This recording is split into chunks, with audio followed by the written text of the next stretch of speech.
become so politicized on the topic, she can no longer handle what she calls the craziness of it all.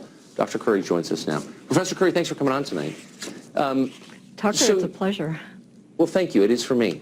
So you have written that part of the problem with climate science, not just at your school but at others, is that research money only goes to researchers pursuing certain lines of inquiry, and that they're all the same, and that prevents good science from happening. Am I mischaracterizing you? Not really, but what you're seeing is there's this dominant theme of human-caused climate change, which is where all of the research and the focus is being directed, and there's far too little funding and effort going into understanding natural climate variability. That's my concern. Right. So is that, for those of us who are non-experts, is that the key debate, not whether temperatures are changing, because of course they always have, but over what's causing that change? And is there a debate on that? Exactly. No one debate. It's clearly warming, and it's been warming Right. for overall for several hundred years. The key question is how much of the recent warming, say for the last 50 years, has been caused by humans. Right. And my interpretation of the evidence is that we really can't tell, and I don't see a clear signal that it's being caused by humans predominantly. So for your position, and I think I'm just quoting you what you said, we really can't tell. You're not sticking on a hard position either way, but you're sort of open-minded, it sounds like. Do you believe you were penalized for that view?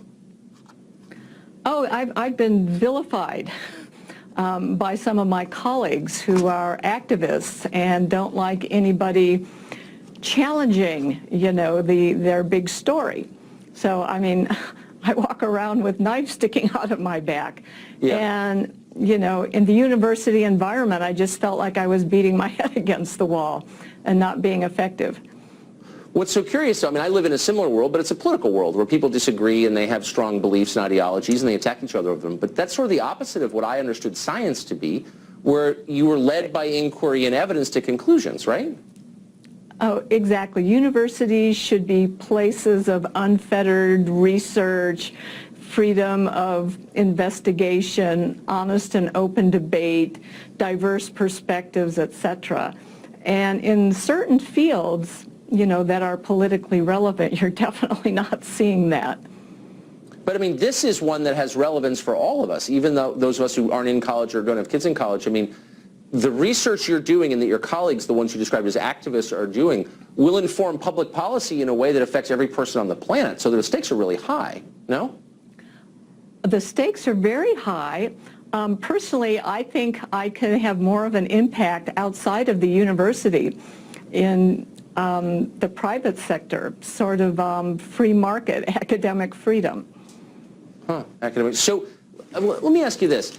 When you hear people who ask the question that you just asked, to what extent is climate change being driven by natural factors that have always existed, and to what extent by human activity?